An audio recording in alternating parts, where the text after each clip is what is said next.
ओम शांति। ग्राम विकास विभाग है, ये एक बहुत बड़ा विभाग है, क्योंकि भारत की जो जनसंख्या है, जो यहाँ के लोग हैं, लगभग 2/3 के करीब गांव में रहते हैं। उनकी सेवा अगर ठीक तरह से हो जाए तो सबको संदेश मिल जाए। 2/3 की मेजॉरिटी काफी मेजॉरिटी बड़ी मानी जाती है, फिर उनके द्वारा दूसरों को भी संदेश मिल सकता है। तो देखने में कई दफा ये सोचा जाता है कि साइंस और इंजीनियर या डॉक्टर या और वर्ग जो हैं बहुत बड़े वर्ग हैं, बहुत महत्वपूर्ण है, और शायद ग्राम विकास विभाग जो है शायद ये छोटा है, परंतु वास्तव में ऐसा नहीं है। तो इसमें कुछ विषय तो आपको कराए गए, लेकिन ये वास्तव में विस्तार का विषय है। इसमें बहुत सारे टॉपिक्स हैं। अभी इस समय का जो विषय है ग्रामीण सभ्यता और संस्कृति, वास्तव में जो भारत की सभ्यता हम कहते हैं वो ग्रामीण सभ्यता और संस्कृति है। जब 2/3 लोग वहां रहते हैं तो उनकी सभ्यता ही भारत की सभ्यता और संस्कृति है। तो सभ्यता और संस्कृति भी एक बहुत विशाल विषय है, लेकिन कुछ थोड़े से पॉइंट्स समय की सीमा को सामने रखते हुए मैं कहूँगा। एक तो पहली बात यह है कि जो ग्राम में रहने वाले लोग हैं प्रातः बहुत जल्दी उठते हैं। 99% लोग आप देखेंगे कि बहुत जल्दी उठते हैं। उनको खेतों में जाके काम करना होता है, वैसे ही उनका अभ्यास हो जाता है प्रातः बहुत जल्दी उठने का। विदेशों के लोग तो 9-10 बजे तक सोए रहते हैं, रात को काफी देर से सोते हैं। लेकिन भारत की जो सभ्यता है, जो ग्रामीण सभ्यता है या संस्कृति है, उसमें प्रातः उठना बहुत जल्दी समय, वो एक यहाँ की मर्यादा है, रिवाज है, परंपरा है, ये चला आ रहा है। तो हम इसका फायदा उठा सकते हैं। ग्राम वालों की सेवा करने के लिए तो मुश्किल आते हैं। ग्राम के लोग जल्दी उठ जाने की वजह से अगर आप उनकी कुछ ऐसी योजना बनाएं सेवा की, तो उसमें शामिल हो सकते हैं। तो प्रातः जल्दी उठने वाले के वैसे ही बहुत सारी बातें होती हैं जो फायदेमंद होती हैं। संस्कारों पर, व्यक्तित्व पर, व्यक्ति के रहन सहन पर टोटल फर्क पड़ता है अगर कोई जल्दी उठता हो। आप इसके अनुभवी हैं, इसलिए मैं इसके विस्तार में नहीं जाता। ये एक विशेष लक्षण है, इसका आप अपने सेवा में प्रयोग कर सकते हैं। किस रीत से, ये हम बाद में इसका वर्णन करेंगे। पहले मैं कुछ बता देना चाहता हूं कि क्या विशेष बिंदु हैं उनकी सभ्यता और संस्कृति के।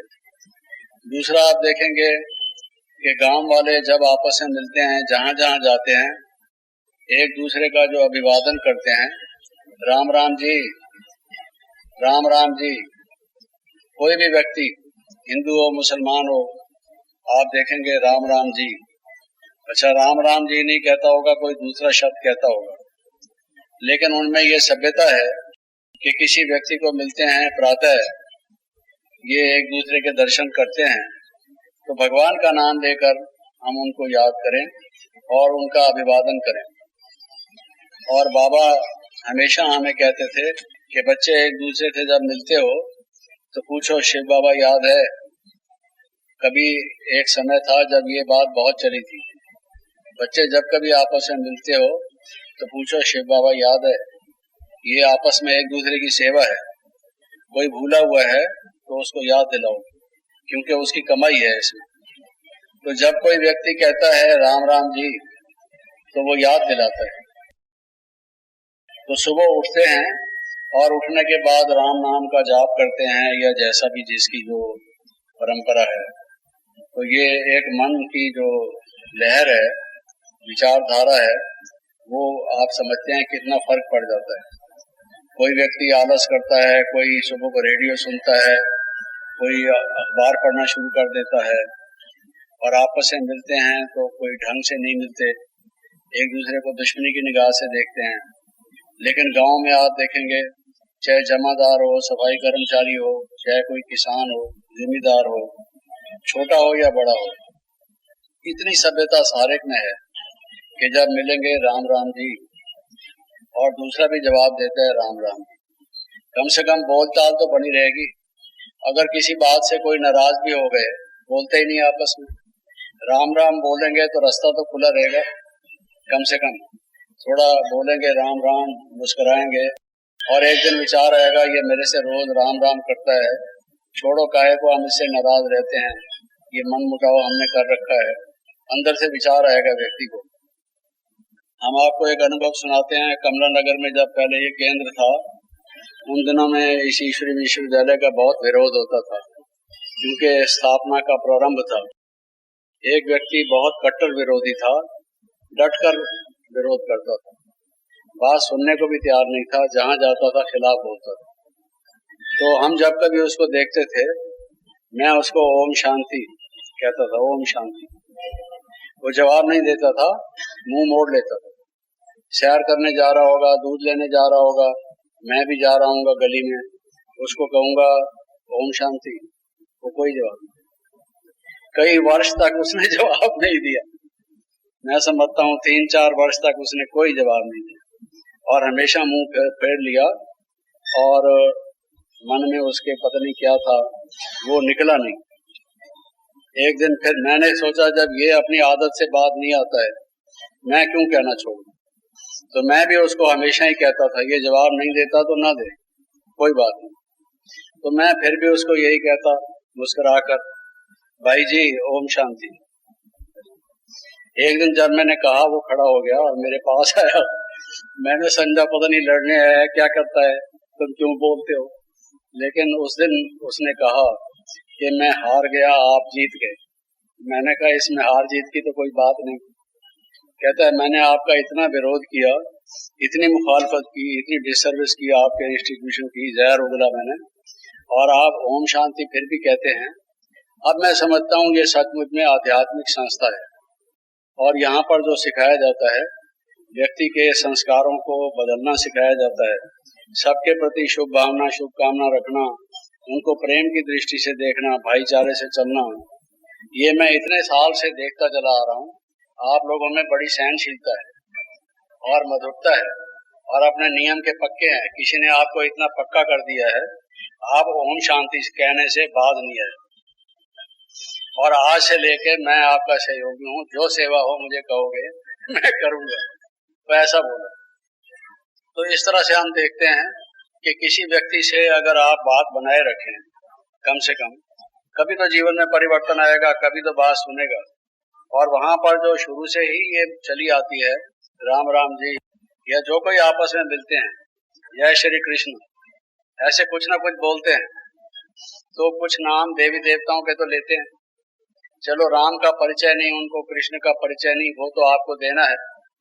तो जो वो राम राम जी कहते हैं या जय श्री कृष्ण वगैरह कहते हैं, उनको आप बता सकते हैं कि आप बहुत अच्छे हैं। सुबह सुबह जब आपस में मिलते हैं, ये जो कहते हैं, इससे कितनी अच्छी वाइब्रेशंस होती हैं, वातावरण कितना अच्छा होता है, और मन का मूड कितना अच्छा होता है। तो आप बहुत अच्छी सेवा करते हैं एक दूसरे की। फिर इसी के बहाने से उनको आप समझा सकते हैं, लेकिन राम हैं कौन या श्री कृष्ण हैं कौन, कभी हम आपको इसका परिचय दें। आप उसके भक्त हैं, सुबह से लेकर उसकी चर्चा करना शुरू करते हैं। तो ये एक सेवा का ये भी एक तरीका है कि राम राम या जय श्री कृष्ण या जो भी आप कहते हैं, हरिओम, कई हरिओम कहते हैं, तो हरि कौन है, ओम क्या है, वो सारा बता सकते हैं। तो ये उनकी परंपरा है। तीसरा ये है कि आतिथ्य, मेहमान की सेवा करना। मेहमान की सेवा करने का देखना हो तो गांव वालों में देखो, कितना दिल लगाकर सेवा करते हैं। असली घी से उनको खूब रोटी में पराठी बनाकर और सब्जी में खूब सारा डालकर मक्खन रोटी पर रखकर लस्सी का गिलास भरकर क्या क्या देंगे उनको, फल वगैरह साथ में देंगे, भरपूर उनकी सेवा करेंगे बड़े खुश होकर। तो ये उनका एक रिवाज है अतिथि का सत्कार करना। ये शहरों में नहीं होता। धर्मशाला में रहो, ये मेरा घर कोई धर्मशाला थोड़ी है, जब चाहो आ जाते हो, ये क्या मतलब है? लोग सीधा सीधा बोलते हैं, होटल है होटल में रहो, धर्मशाला है धर्मशाला में रहो, हमारे घर को आपने धर्मशाला समझ रखा है, जब चाहते हो आ जाते हो, ऐसे बोलते हैं। वो लोग कभी ऐसा नहीं करते। वो तो चाहे जमीन पर सो जाएंगे, अतिथि को चारपाई सोने के लिए देंगे, दूध और नहीं होगा अपना दूध छोड़ के उसको देंगे। तो अतिथि का जो सत्कार करता है, जो हमारे प्राचीन संस्कृति है, मातृदेवो भव, पितृदेवो भव, अतिथि देवो भव, अतिथि का सत्कार करना। अतिथि का मतलब यह है जिसकी तिथि मुकर्रर ना हो। अभी तो लोग फैक्स भेज देते हैं, टेलीफोन कर देते हैं, मैं फलां डेट को फलां गाड़ी से आ रहा हूँ। पहले ये साधन थोड़ी होते थे, पहले तो अचानक से दरवाजा खटखटाते थे, मैं आ गया। तो तिथि तो उनकी कोई होती नहीं थी, इसलिए उसका नाम ही है अतिथि, जिसकी तिथि कोई ना हो। तो फिर ऐसे लोगों की भी वो सेवा करते थे अच्छी तरह से, और अभी तक भी करते हैं। तो ये जो आतिथ्य है, अतिथि का सत्कार है, ये मन की सफाई, उदारता, प्रेम, एक गुण के साथ कई गुण लगे हुए होते हैं। तो ये किसी को अपना भरपूर खिलाना, भाईचारे से, प्रेम से सेवा करना उसकी, ये भी दिल खोल कर, तो ये गुण है, इनका विकास होता है। तो कई दफा पहले बाबा ने मुरली चलाई थी कि शिव बाबा आपके इस समय अतिथि हैं। आप लोगों को मालूम है शिव बाबा का अवतरण पहले कौन सी डेट को हुआ था? मालूम है किसी को? नहीं मालूम है कौन सी डेट को हुआ था। ये तो शिवरात्रि जिस दिन लोग मनाते हैं उसी दिन हम मनाते हैं, लेकिन शिव बाबा एग्जैक्टली किस दिन आए थे वो तिथि तो नहीं मालूम, वो भी अतिथि है ना। तो बाबा कहते हैं कि जब अतिथि कोई घर में आता है उसकी बात मानी जाती है, उसकी सेवा की जाती है। और कई जगह पर तो ऐसा रिवाज है, अतिथि अगर ये कह दे ये क्या है, ये तो बहुत अच्छी चीज है, कहाँ से मिलती है, अगर ऐसे कह दे इसका मतलब इसको ये चीज पसंद है। तो लोग यहाँ तक करते थे, अभी भी शायद करते हैं, कि बांध कर जाते टाइम उसको दे दे कि ये इसकी इच्छा है, इसको यही चीज ठीक लगी है, ये ले। अरे नहीं भाई, मैंने तो ऐसे ही पूछा था, ये थोड़ी कहा था कि मुझे दे दो, बाजार से ले लूंगा, ये तो आपके काम आएगी, आप रखिए। नहीं नहीं, ये आपके लिए है, ये आपके लिए है। ये जो संस्कृति है, वो कहते हैं सतयुग, त्रेता, द्वापर, कलयुग का क्या फर्क है? सतयुग में कहते हैं ये सब कुछ आपका है, हम भी आपके हैं, ये भावना है। और त्रेता में भी थोड़ी बहुत ये भावना रहती है। द्वापर युग में कहते हैं आपकी चीज आपकी है, मेरी मेरी है, ना आप मेरी को हाथ लगाओ ना मैं आपकी हाथ लगाऊं, न्याय से चलो वरना मुकदमा कर दूंगा, तुम अपनी चीज रखो, मेरे को अपनी चीज रखने दो। वहां पर से मेरा तेरा शुरू होता है, पहले मेरा तेरा शुरू नहीं होता, सब आपका है। और कलयुग में मेरी चीज तो मेरी है, तेरी वाली भी मेरी है। उसका ये लास्ट कलयुग का लक्षण ये है कि मेरी तो मेरी है ही, तुम्हारी वाली भी मेरी है। तो जो अतिथि का सत्कार करता है इस ढंग से, जैसे मैंने आपको बताया, जिसके मन की भावना ये है कि आपका है, हम आपके हैं, सेवक हैं, बोलिए कैसे सेवा करें। मैं आपको एक मिसाल दूं यहाँ के गांव की, दिल्ली की, 1947 की, जब यहाँ पर राइट्स हो रहे थे, काफी हिंदू मुसलमानों के दंगे हो रहे थे, तो बहुत से लोग पाकिस्तान से निकल नहीं पा रहे थे और कोई वहां से आने के साधन नहीं थे, और मुसलमानों ने घेराव डाले हुए थे और काफी मार काट हो रही थी। तो मैं उन दिनों यंग था और मुझे ख्याल आया कि मैं इसके लिए कुछ करूं। तो मार्शल लॉ लगा हुआ था, शूट एट साइट के ऑर्डर्स थे, शाम को 6 बजे से लेके और सुबह 6 बजे तक अगर कोई रास्ते पर चलता हुआ कहीं दिखाई दे गया, शूट। क्योंकि दंगे बहुत हो रहे थे, दिल्ली में भी हिंदू मुसलमानों के बहुत दंगे हो रहे थे। तो मैं 6 बजे से पहले कोशिश की, बहुत जल्दी जल्दी जाके, और सरदार पटेल उन दिनों होम मिनिस्टर थे, उनके निवास पर पहुंच गया। उनके निवास पर पहुंचा तो बाहर मिलिट्री के कैंप थे उनके, और वहां जब पहुंचा तो कहने लगे आप कैसे आए, क्योंकि अब 6 बज गया। जब तक मैं वहां पहुंचा 6 बज गया। 1.5 घंटे के लिए या 1 घंटे के लिए कर्फ्यू रिलैक्स होता था, किसी को दूध लेना है, सब्जी लेनी है, इस घंटे 1.5 घंटे में कर लें सब। तो मैं वहां जब तक पहुंचा तो टाइम हो गया। तो मुझे उन्होंने कहा आप कैसे आ गए यहाँ, आप बच कैसे गए, आपको रास्ते में किसी ने कुछ नहीं कहा। मैं अंधेरे में दीवार के साथ लग के वहां पहुंच गया। तो मैंने उनको कारण बताया कि ये कारण है। तो बोले कि आपकी कोई अपॉइंटमेंट है। मैंने कहा अपॉइंटमेंट तो नहीं है। बोला वो कैसे मिलेंगे आपसे। उन दिनों में जो हमारे भारत के नेता थे, चाहे सरदार पटेल हों, चाहे नेहरू जी हों, चाहे राजेंद्र प्रसाद जी हों, अभी अभी आज़ादी की जद्दोजहद के बाद उनका जो रवैया था पब्लिक के प्रति, वो आजकल के मिनिस्टर से भिन्न था। मिल लेते थे लोगों से, कोई बात जरूरी होगी, कोई बात नहीं, सुन ले। साधारण आदमी है तो भी कोशिश करके सुन लेते थे। हम जनता के सेवक हैं। तो मैंने उनको बताया मैं किस लिए मिलने आया हूँ। तो उसने मुझे कहा कि फिर आप जाओगे कहाँ, आप तो मार्शल शुरू हो गया, आप कहाँ जाओगे, अगर मिलोगे भी सही वो तो सुबह को मिलेंगे। यहाँ से वो बिरला हाउस जाते हैं रोज सुबह को भक्ति करने के लिए, और महात्मा गांधी भी वहीं होते हैं, सरदार पटेल यहाँ से जाते हैं। उस समय रास्ते में उनसे मिल सकते हैं, वैसे वो बहुत बिजी हैं, मिल नहीं पाएंगे आपसे।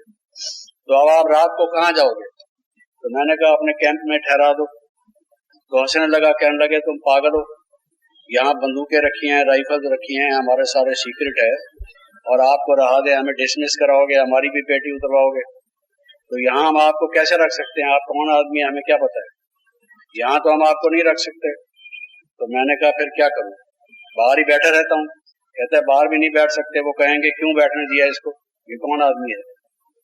तो बाहर किसी ने देखा तो भी मैंने कहा क्या करूंगा, कोई खड्डा खोद के तो नहीं उसमें पड़ूंगा, बैठूंगा तो यही। तो उसने क्या किया, एक सिपाही को मेरे साथ भेजा, उसको कहा इसको साइकिल पर ले जाओ। एक गांव पास में था, अंधेरा था बिल्कुल, वो क्या कहते हैं मार्शल तो था ही, ब्लैकआउट था। तो ब्लैकआउट था, और उसको कहा कि गांव में ले जाओ, किसी गांव वाले के पास इसको रात को रहा दो और सुबह को ले आना। तो मुझे वो एक गांव में ले गया, वहां उसने जाके कहा भाई ये ऐसे आया है, इसको सुबह सुबह मिलना है, इतने बजे पटेल साहब निकलते हैं, आप इनको रवाना कर देना ताकि ठीक टाइम पर पहुंच जाएं, वरना इनका आना बेकार हो जाएगा। तो वो तो कह के चला गया। तो उसने जो मेरा आतिथ्य किया, जो मेरी सेवा की, उसका एक बच्चा था, पहले तो मुझे चारपाई बिछा दी और कहता है आप लेट जाओ, थक गए होंगे, बहुत दूर से आए। लेटने के बाद बच्चे को कहा कि इसका सिर दबाओ, टांगे दबाओ। अब वो टांगे दबाए, मुझे बड़ी हंसी आए, क्योंकि मैंने टांगे कभी किसी से दबाई नहीं थी। तो जैसे ही हाथ लगाए मेरी तो हंसी छूटे बहुत। मैं उसको बहुत मना करूं कि मैं थका हुआ नहीं हूँ, माफ करो, मुझे ऐसे ही रहने दो। नहीं भैया नहीं, ये हमारा फर्ज है, आप हमारे मेहमान हो। तो टांग दबाता रहा, मेरी नींद और ही गुम कर दी उसने लेकिन वो माने ही नहीं। फिर उन्होंने मुझे खाना खिलाया, अभी ज्ञान में तो था नहीं, 47 में आया। फिर खाना खिलाया, आज तक वो खाना याद है, क्या गजब का घी उन्होंने शुद्ध घर का बना हुआ डाला सब्जी में और उसमें, और रोटी पर मक्खन रख के खूब प्यार से, और रात को दूध का गिलास भर के उस पर मलाई डाल के ले आए मैंने तो कहा तू मुझे यही रख ले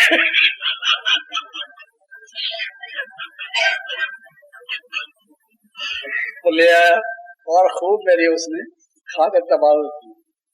चलो रात को जैसे कैसे मैं सो गया, मैं हर एक चीज की मना करता रहा, लेकिन थोड़ा बहुत उसने बाप ने माना नहीं।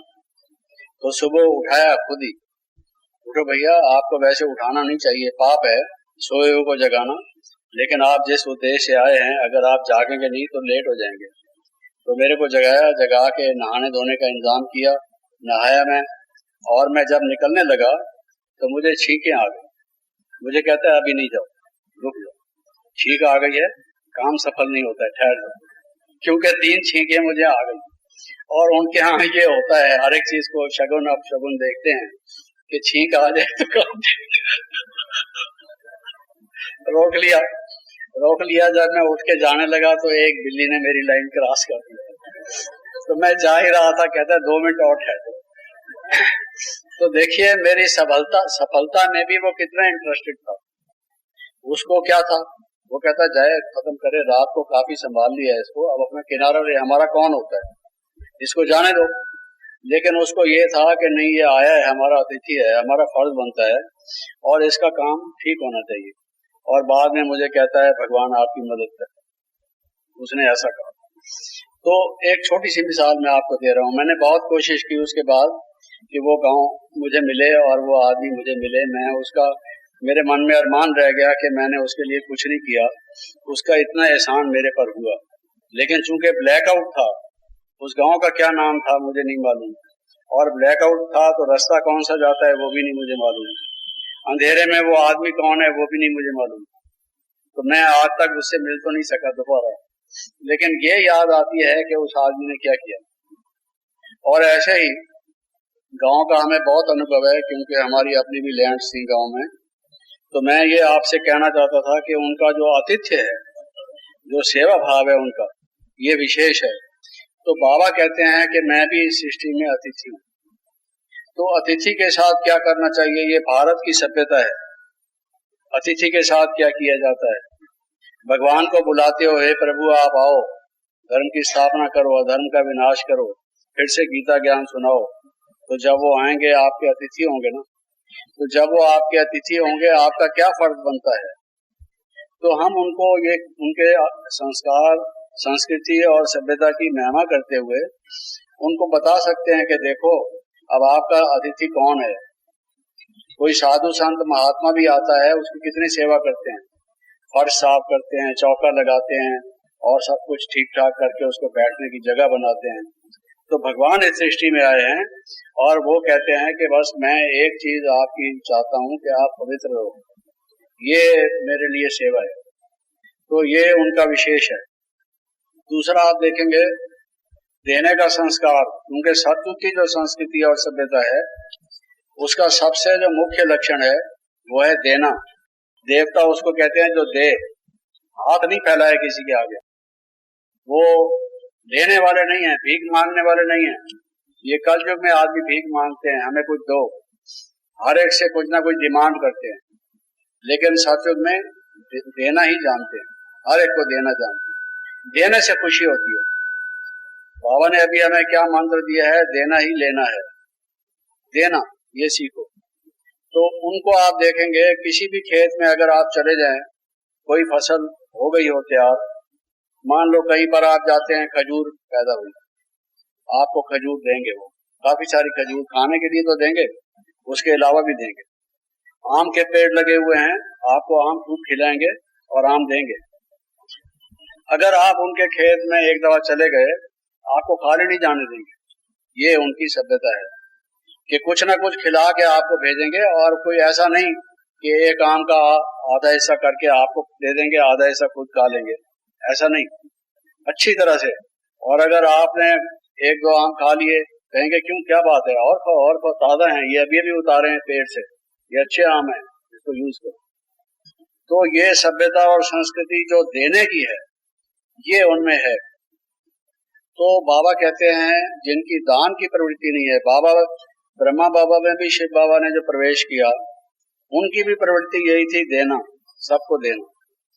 आप साकार बाबा की जीवन कहानी भी सारी देखेंगे, कभी भी उन्होंने किसी से डिमांड नहीं की, कुछ लिया नहीं, देना देना। शिव बाबा तो देते हैं ही, लेकिन ब्रह्मा बाबा भी यही करते रहे। तो उनका ये जो संस्कार है देने का, ये बहुत बड़ा विशाल संस्कार है। ये विशाल हृदय वाला ही कर सकता है, संकीर्ण हृदय वाला, कमजोर मन का व्यक्ति नहीं कर सकता। वो सोचेगा अगर ऐसे मैं लुटाने लगूं तो मेरे पास बचेगा क्या। लेकिन वो समझते हैं भगवान बरकत देगा, दो, देना जानते हैं। तो अब क्या देना है, क्या दान करना है, वास्तव में इस देने की जो उनकी प्रवृत्ति है, उससे हम उनको बता सकते हैं हम आपसे क्या चाहते हैं।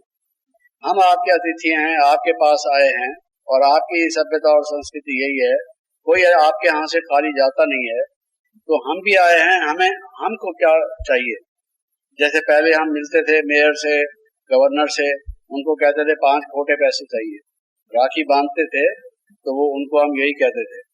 और दिल्ली के मेयर थे हंसराज गुप्ता, उनसे जब बहनें मिली तो उन्होंने कहा कि भाई क्या आपको क्या दूं, क्योंकि आप मेरी बहनें हैं, राखी बांध रही हैं, यहाँ तो मर्यादा है, भाई बहनों को कुछ देते हैं।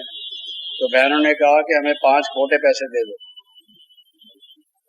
देखता है, कहता है 5 खोटे पैसे तो नहीं होंगे, 2-3 शायद निकले, 5 खोटे पैसे तो नहीं होंगे। बात को समझा नहीं। मेयर साहब इतने बुद्धिजीवी व्यक्ति हैं, वो ये नहीं समझे 5 खोटे पैसे क्या करेंगे। उनसे पूछ ही लेते, भाई 5 खोटे पैसे तुम क्या करोगे? रिजर्व बैंक में जमा कराओगे, एक्सचेंज करोगे, क्या करोगे? किस लिए इकट्ठे कर रहे हो खोटे पैसे? तो फिर बहनों ने उनको बताया कि खोटे पैसे हम किसको कहते हैं। बहुत खुश हुए। तो हम अब उनको बता सकते हैं कि आप जो इतना देते हो, उदार चित्त हो, देने का जो संस्कार है आपका। अब हम सच्चे ब्राह्मण हैं, हम आपके पास आए हैं, योगी लोग हैं, आपसे हम क्या एक्सपेक्ट करते हैं? हमें क्या दोगे?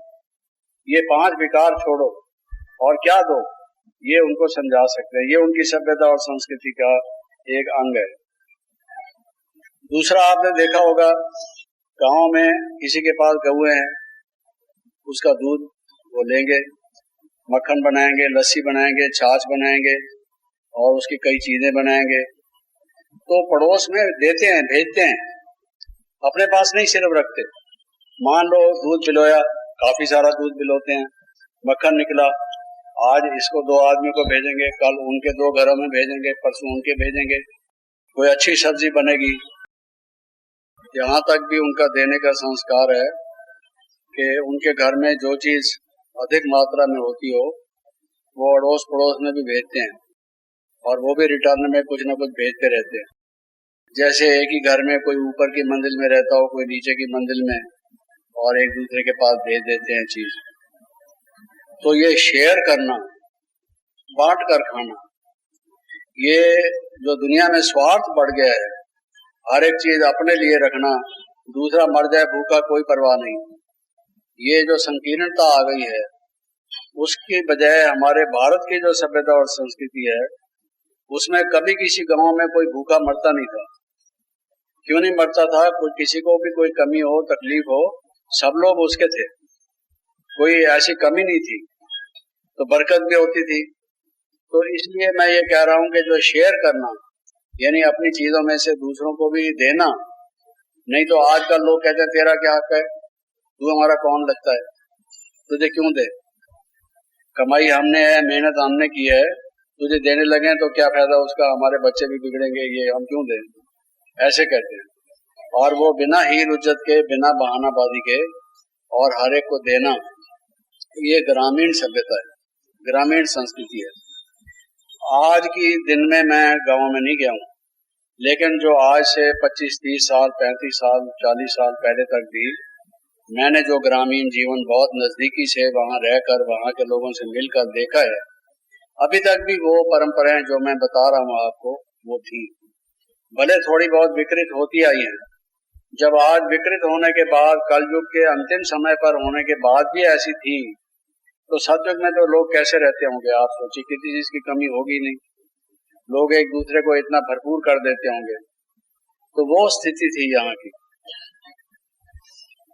तो भूखा कोई नहीं रहता वहां पर। यहाँ तक के पक्षियों के लिए, पशुओं के लिए भी वो लोग निकालते हैं, भाई इनका भी हिस्सा बनता है, इनको भी दो। तो दो दो दो, ये दातापन की जो क्वालिटी है, ये मनुष्य को देवता बनाती है। ऐसे लोगों को अगर ठीक तरह से तैयार किया जाए कि तुम जानते हो देना, और आप बाबा कहते हैं कि विकारों को दो, जिन्होंने आप इतने अच्छे हो, इतने उदार चित्त हो, इतने अच्छे संस्कार हैं आपके, लेकिन इन्होंने बिगाड़ रखा है विकारों में, ये दे दो तो देवता बन जाओ। और कर सकते हो, क्योंकि आप में ये देने का संस्कार है, और देवताओं का यही संस्कार है। ये तब से चला आता है क्योंकि पहले आप देवी देवता थे, वो संस्कार इसलिए आज भी आप में है। ये उनको समझाने का तरीका है, ये संस्कार आप में क्यों है, क्योंकि आप देवी देवताओं के वंशज हैं, और देवी देवताओं की यह संस्कृति थी, सभ्यता थी जो चली आ रही, काफी हद तक चली आई। और बचपन में हम जब जाते थे गाँव में, खेतों में, वहां पर तो तराजू से भी कम चीजें तोलते थे, मंडियों में तोलते थे काफी जगह पर। लेकिन फिर भी काफी हद तक ये भी रिवाज था, अगर बड़ी मात्रा में बोरियों की बोरियां ना तोलनी हो, बहुत ज्यादा मात्रा ना हो, कोई उन दिनों में तो सेर और मन का हिसाब होता था, किलो का हिसाब नहीं होता था। अगर उस तरह से आप छोटी मात्रा में देखें तो जिसको लोगों के पास टोपा, फिर उसके ऊपर जरूर डालेंगे। ऐसा नहीं कि सिर्फ आधा किलो डालेंगे। मेरे देखते देखते, मैं जब छोटा बच्चा था तो घर में मेरी ड्यूटी लगी हुई थी दूध लाने की सुबह को। तो दूध लेने की बाल्टी में लेके जाता था और दूध लेता था। तो दूध वो मुझे जितना मैं मांगता था, कितना दूध चाहिए, 5 सेर चाहिए। जब 5 सेर दूध डालेगा, आधा सेर पौना सेर ऊपर से डाल। तुम बच्चे हो ना, पढ़ते हो ना, ये मेरी तरफ से तुम्हारी उम्र है पीने की। ऐसा करते थे लोग, जिसको बरकत कहते हैं। बिना कोई बरकत की चीज ना दिए हुए किसी को भेजते नहीं थे, और उनकी चीज में बरकत होती भी थी। धीरे धीरे हमने देखा कि उन बर्तनों में, जो दूध का बर्तन है मिसाल के तौर से, नीयत बदल गई। उसमें नीचे कुब डाल के थोड़ा उसको ठोका पीट करके, ताकि उसमें पूरा दूध ना आए, 2-4 माशा रत्ती कम हो जाए और अंत में तो काफी फर्क पड़ जाएगा, तो वो करने लगे। और पूरा नहीं भरेंगे, थोड़ा सा कम भरेंगे, ये शुरू किया। तीसरी स्टेज ये आई कि बाल्टी में थोड़ा दूध में पानी पहले ही लेके बैठेंगे। जब गाय का दूध लेंगे तो थोड़ा सा पानी उसमें पहले ही भर के बैठेंगे। फिर तो बढ़ाते गए। आपको मालूम है, जमुना जी पर जाकर देखें या जहाँ पर भी रास्ते में म्यूनिसिपल वाटर होता है, वो जो दूध के बड़े बड़े वो कुप्पे लेकर आते हैं, आप कभी देख लें कि वो दूध वाले क्या करते हैं रास्ते में, किलो का 2 किलो बनाते हैं। जो दूध पीने का मन भी नहीं करता, उसकी मलाई आती है तो आदमी अलग फेंक देता है, छिछरे जैसा होता है, खाने जैसी नहीं। दही जमाओ तो अच्छी जमती नहीं, पानी जैसी छोड़ जाती है, कुछ खाने में फल फायदा नहीं, तो बरकत ही नहीं रही। क्यों बरकत नहीं रही? वो नीयत खराब है। लेकिन गांव वालों में अभी तक भी ये काफी हद तक ये चीजें हैं, फिर भी वहां आपको शुद्ध चीजें मिल सकती, और वो थोड़ा बहुत आपको बरकत से दें। ये आप देखिए, तो ये जो उदारता का गुण, देने का गुण, अपनेपन से, स्नेह और देना, ये 2 संस्कार जो उनके मुख्य हैं, उनका आप परिवर्तन करके, इसमें प्रयोग करके उनको बदल सकते हैं। और एक गुण आप उनमें देखेंगे, सरलता है।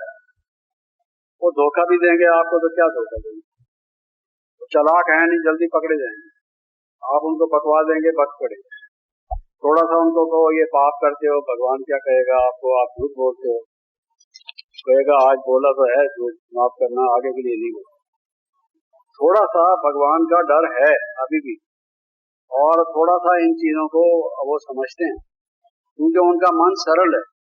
और सत्य की पहली चीज ये है कि जो देवी देवता हैं वो बच्चों जैसे सरल हैं, उनमें मक्कारी, फरेब, धोखाबाजी, चालाकी ये नहीं है। आज जैसे लोग करते हैं, देखने में कुछ हैं अंदर के और बाहर के कुछ हैं, ऐसा नहीं होता। अंदर बाहर एक है और सरल स्वभाव की। तो ये सरलता उनका गुण है, और इस सरलता से भी हम उनको बताएं कि देखो आपकी धरनी, जैसे आप कोई खेती करते हैं, पहले भूमि तैयार करते हैं, तब बीज बोते हैं, वरना वो बीज वेस्ट जाता है। तो जो कुटिल होगा उसका योग नहीं लग सकता, ये गारंटी है। उसकी बुद्धि भटकेगी, वो इधर उधर के दाव पेच सोचेगा, मकारी के, मैं इसको क्या करूं, उसको क्या करूं, हेरा फेरी करने की बातें सोचेगा। योग कहाँ से लगेगा? जिसका मन सरल होगा उसके मन की धरनी तैयार है योग के लिए। तो उनको हम कह सकते हैं कि आप बहुत सरल हो, आपका मन स्वच्छ है, ये आपकी मन की भूमि तैयार है, ज्ञान का बीज बड़े आराम से बोया जा सकता है, आप महायोगी बन सकते हो सहज रूप से। तो वो उनको प्रेरित करके उनको योग सिखाया जा सकता है। दूसरा आप देखेंगे कि गांव के लोगों में अभी तक भी ये है बड़ों की इज्जत करना। बड़े भाई ने जो कह दिया ठीक कह दिया, बाप के समान है। और पिताजी बैठे हैं, जिंदा हैं, पिताजी ने कह दिया सब बच्चों को मानना पड़ेगा। पंचायत ने कुछ कह दिया तो पंचायत की बात मानेंगे। मशहूर तो ये है कि भाई पंचायत की बात सिर माथे पर और परनाला यही रहेगा, ऐसे लोग कहते हैं। वो तो इक्के दुक्के केस होते हैं, लेकिन आम तौर से लोग उनका इज्जत करते हैं, मानते हैं। तो बड़ों की इज्जत करना ये जिनमें नहीं है तो लॉलेसनेस, अनुशासन ही नहीं, उसको कैसे कंट्रोल करेंगे आप? जब घर में ही आदमी कंट्रोल नहीं होता, माँ बाप के कंट्रोल में बच्चा नहीं है और आपस में एक दूसरे का कंट्रोल नहीं है, कोई बड़ा छोटे का लिहाज नहीं है, किसी का कहना कोई सुनता नहीं है, तो आप सोचिए उस दुनिया का क्या हाल होगा। कोई चाहे लीडर हो, चाहे कोई कमांडर हो, चाहे कोई शिक्षक हो, चाहे कोई गुरु हो, आज इतने सारे गुरु हैं, उनकी कोई बात मानता है? कोई नहीं मानता। अगर वो एक अच्छी बात भी कहते हो भक्ति मार्ग वाले गुरु भी, तो भी मानते नहीं। क्यों नहीं मानते? क्योंकि जो मूल में उनकी नीयत है कि जो बड़ों का कहना मानना छोड़ दिया, डिसओबीडियंस, जिसको बाबा कहते हैं डिसओबीडियंस, यानी नाफरमा बरदारी, ये जो आ गई अवज्ञा करना। कोई इंचार्ज टीचर कह रही है, टीचर नहीं मान रही। कोई जोन इंचार्ज कह रहा है, उसकी टीचर नहीं मान रही। कोई दादी जी कोई बात कहती हैं तो कोई और फलाना नहीं मान रहा। वो नहीं काम चल सकता। काम वहां चल सकता है जहां कोई बड़ा कहता है, उसका कहना।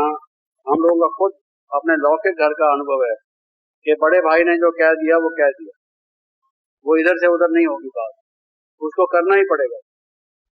हाँ, उसको खुद ख्याल आएगा कि मैंने ज्यादती कर दी, इस बच्चे को रुला दिया, छोटा भाई है, इसको मुझे ऐसे कहना नहीं चाहिए था, अपने आप ख्याल आएगा। लेकिन छोटों का काम यह है बड़ों की बात को मानना, उनकी इज्जत करना। आज बच्चे माँ बाप की इज्जत करते नहीं है, और आप देखिए ड्रग्स लेते हैं, घर छोड़ के भाग जाते हैं, फिल्में देखते हैं। कहाँ जा रहे हैं? बॉम्बे जा रहे हैं। किस लिए? एक्टर बनने के लिए। कार लेके घूमते हैं, शराब पी के एक्सीडेंट करते हैं, जेल में पड़े हैं, माँ बाप भी परेशान है। ये हालत हो रही है। उसकी वजह क्या है कि जो ये शुरू से ये मूल जो खराब हो गया गांव में, फिर भी अभी तक ये है। कई किस्से हमने देखे हैं, कई सेंटरों पर ऐसे मामले होते हैं। एक जगह पर मैं आपको बताऊं, मुझे बुलाया गया, गांव का किस्सा था। वहां के कोई एक माता आती थी और वो माता जो है वो सुइसाइड करने जाने लगी। अभी थोड़े दिन उसको हुए थे आते हुए। उसको घर वालों ने इतना परेशान किया हुआ, इतना परेशान किया हुआ, उसने सोचा मैं कहाँ जाऊंगी, ब्रह्मा कुमारी संस्था तो मुझे रखेगी नहीं और मैं वहां रहूंगी भी नहीं, क्योंकि बदनाम हो जाएंगे मेरी वजह से, और ये घर में रहना मेरा बिल्कुल अब संभव नहीं, मैं अपना जीवन खत्म करती हूँ। तो जाके सुइसाइड करने लगी। सुइसाइड करने लगी तो वहां के किसी कोई आदमी जा रहे थे, उन्होंने कहा माता तू क्यों खड़ी है यहाँ? उन्होंने देखा काफी देर से खड़ी है, कुछ सोच रही है और उदास है।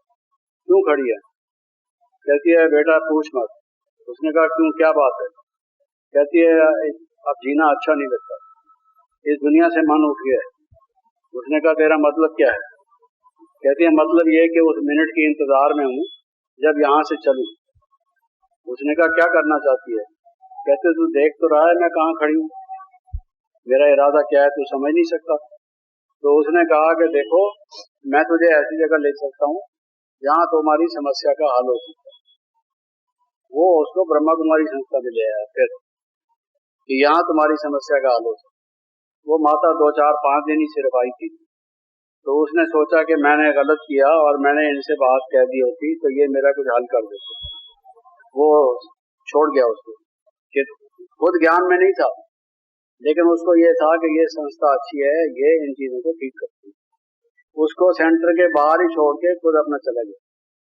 उसने कहा तू चल, कहता है मैं नहीं चलूंगा, तू तेरी समस्या का हल हो जाएगा। उसको छोड़ गया वहां, उसको छोड़ गया तो सेंटर वालों ने उनके रिश्तेदारों को बुलाया, उनके भाइयों को, उसके सास को, ससुर को, रिश्ते देवरानी जेठानी को, सबको बुलाया। आए काफी लोग। काफी लोग आए, मुझे याद है, कोई कुछ कहता है, कोई कुछ कहता है, तू घर से क्यों गई? दूसरा भाई कहता है चुप रह, हम बोल रहे हैं, तू क्यों बोलता है? तीसरा कहता है ये दूसरी और बात, चौथा और बात, पांचवी और बात, खलबली मची हुई है। तो उन्होंने कहा भाई ये आश्रम है, तुम लोग कैसे बात करते हो, बात तो शांति से करो। तो बात कर रहे थे, एक जो उनमें से था बड़ा तेज तरार था, बहुत ज्यादा बातूनी था, बार बार वही बात करता था। तो था छोटा, उसका बड़ा भाई और था। जब बड़े भाई ने उसको 2-4 दफा कहा तू चुप रहे, तू चुप रहे, वो नहीं चुप हुआ। आखिर उसने मारा उसको जोर से थप्पड़, फटा, इतने जोर से आवाज आई, हैरान हो गए सब, ये क्या किया इसने।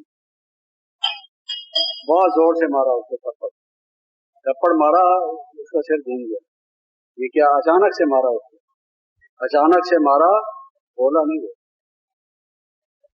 क्योंकि वो बोल रहा था गलत था, उसको बड़े भाई का मानना चाहिए था। सब लोगों ने उसको कहा तू ज्यादा क्यों बोलता है, जब तेरे को ये मना कर रहा है।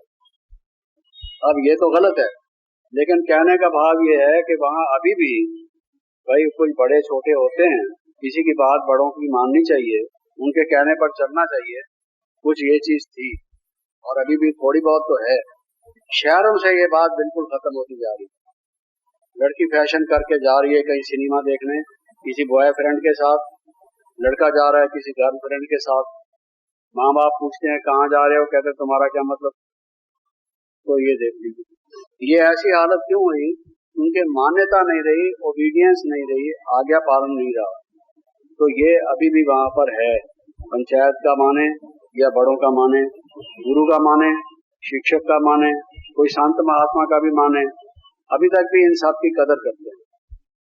तो ऐसे लोग भगवान की आज्ञा भी मान सकते, वरना हमने यहाँ देखा है बाबा रोज हमको जो शिक्षा देते हैं हम उसको टाल देते हैं, जीवन में लाते नहीं। कितने कितने वर्ष हो गए हैं और जिस तरह से उसका पालन हमें करना चाहिए वो हम पूरी रीत से करते नहीं। उसका कारण तो कोई होगा ना, बिना कारण के तो कुछ नहीं होता ना। तो वो जो जन्मांतर की ये शहर वालों को जो विशेष रूप से आदत पड़ी हुई है, गांव वाले फिर भी भावना वाले हैं, काफी हद तक करते हैं इस चीज को पालन। लेकिन जो शहर के लोग हैं, अरे हाँ हाँ किसने देखा है विनाश कब आएगा। ठीक है, अच्छी बात है, जो यहाँ सुनाते हैं सुन लो, लेकिन तुम तो पागल हो, बिल्कुल उनके पीछे ही लग गए। ये हम ऐसी बातें नहीं मानते सर, सारी बातें ठीक थोड़ी हैं। कल 5000 वर्ष का है, हमें क्या पता कितने वर्ष का है, होगा या नहीं होगा।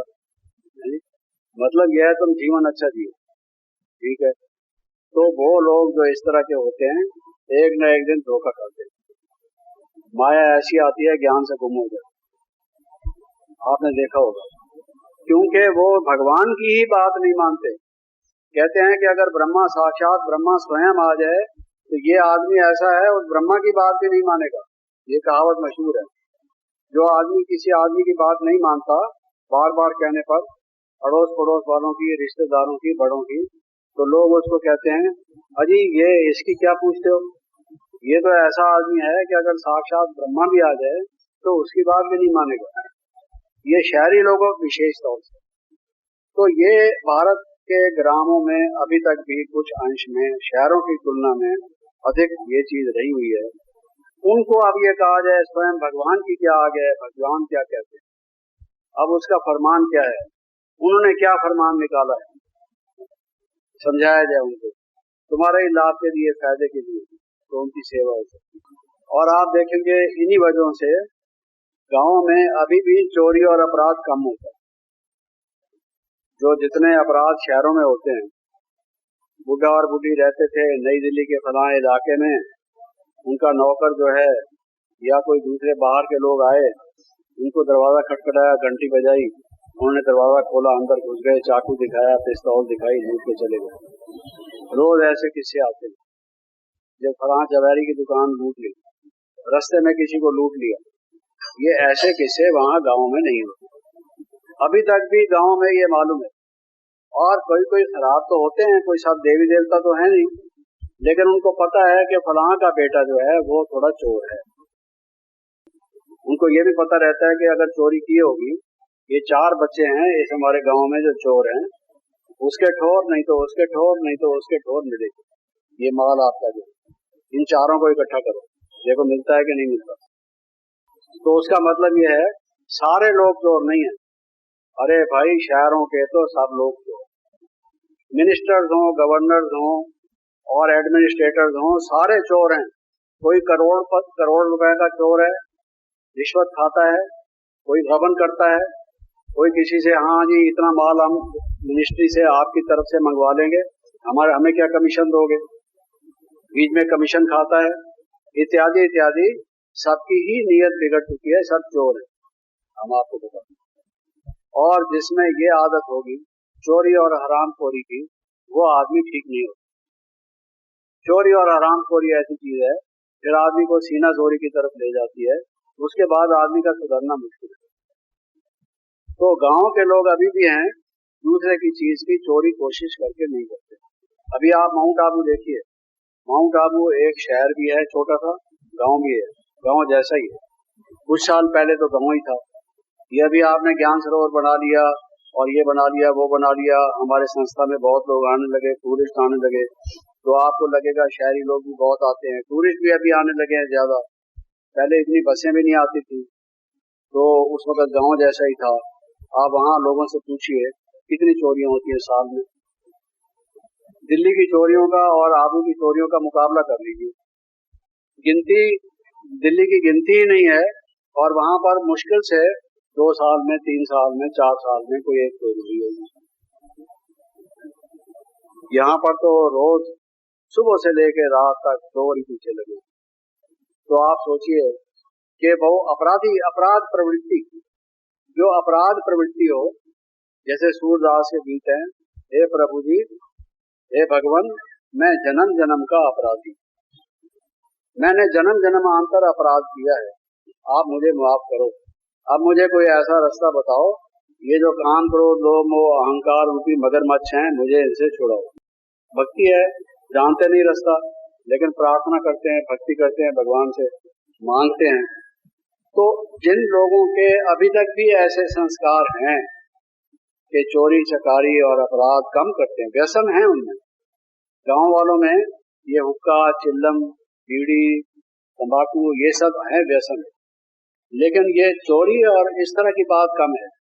तो ऐसे स्वभाव के जो लोग हैं, सरल स्वभाव के और जो मन के संग टाइप के, जिनकी अपराध वृत्ति नहीं है, योग के लिए क्या कहते हैं, योग चित्त वृत्ति निरोधा, योग जो है चित्त की वृत्तियों का निरोध।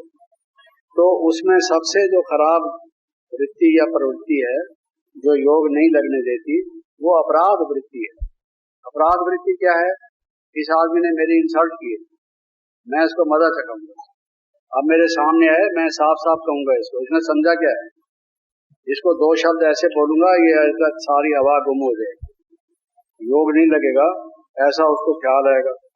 अपराध करने का, छोटा अपराध या बड़ा अपराध, जज भी अपराधी हैं। इतने जज ऐसे हैं जो घर में अपनी वाइफ की पिटाई करते हैं, आपको मालूम नहीं, कभी कभी अखबारों में निकलता है, लोगों के केस का फैसला करते हैं और घर में अपनी वाइफ की पिटाई करते हैं जज, हाई कोर्ट के, सुप्रीम कोर्ट के। तो अपराध प्रवृत्ति है, जिनकी अपराध वृत्ति या प्रवृत्ति है वो क्या योग लगाएंगे। तो जिनकी ऐसी प्रवृत्ति कम है, हल्की है, सूक्ष्म है, वो आपके नजदीक है। इसलिए बाबा का जो कहते हैं ये भावना वाले हैं, गुजरात दादी भी कह रही थी, भावना का क्या मतलब, भावना तो एक बंधा हुआ शब्द है, उसके पीछे बहुत सारी चीजें हैं, ये सब उसमें शामिल है, तब वो भावना बनती है। और आप देखेंगे कि जो गांव के लोग हैं वो गांव की कन्या को बहन समझते हैं। अगर कोई गांव की कन्या को कहीं वो देख लें, कोई लड़का छेड़ रहा है, अपनी जान दे देंगे, कहेंगे ये मेरे गांव की बहन है, गांव की बहन है, यहाँ तक उनमें होता है। शहरों में तो बहन भी बहन नहीं है, और गांव में गांव की कन्या कोई भी हो वो बहन है, यहाँ तक आप देख लीजिए।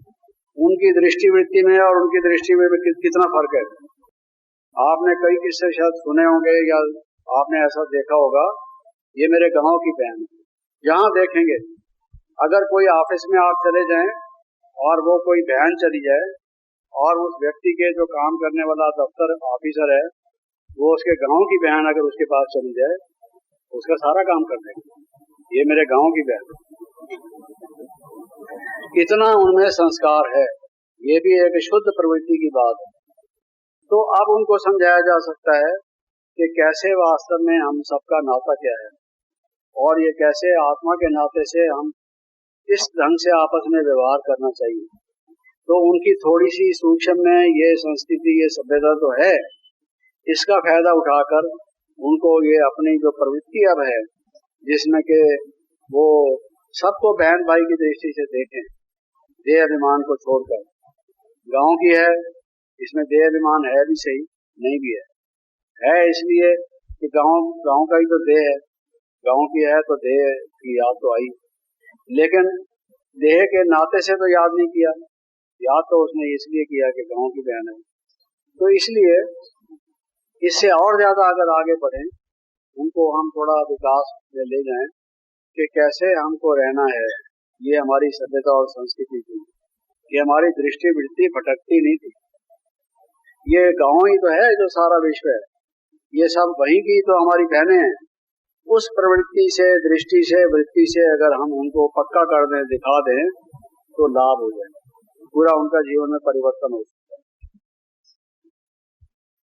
और आप देखेंगे कि जो फोक सॉन्ग हैं, फोक डांस हैं और कम्युनिटी डाइनिंग है, ये गांव की विशेष प्रवृत्तियां हैं। वहाँ लोग मिलजुल कर आपस में भोजन करते हैं, जिसको कम्युनिटी डाइनिंग कहा जाता है। कोई भी उत्सव होगा, प्रोग्राम होगा, सब लोगों का इकट्ठा भोजन बनेगा, सब उसको शेयर करेंगे, सब उसमें हिस्सा लेंगे।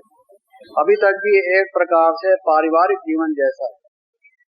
तो वो पारिवारिक जीवन हमारा कैसे हो, ये विश्व कैसे एक परिवार है, the whole world is a family, और किस तरीके से हमारी आपस में घनिष्ठता और स्नेह होना चाहिए, ये बात भी उनको समझा के विश्व के परिवार से, अगर विश्व परिवार है तो हम आपस में भाई बहन हैं तो जरूर हमारा कोई पिता है, और पिता कौन हो सकता है, आत्माओं का परमात्मा ही पिता है, वो कौन है उसको जानने की जरूरत है। ऐसी चीजें एक्सप्लेन की जा सकती। संक्षेप में समय की सीमा को सामने रखते हुए ये कुछ बातें मैंने आपके सामने रखी। ओम शांति।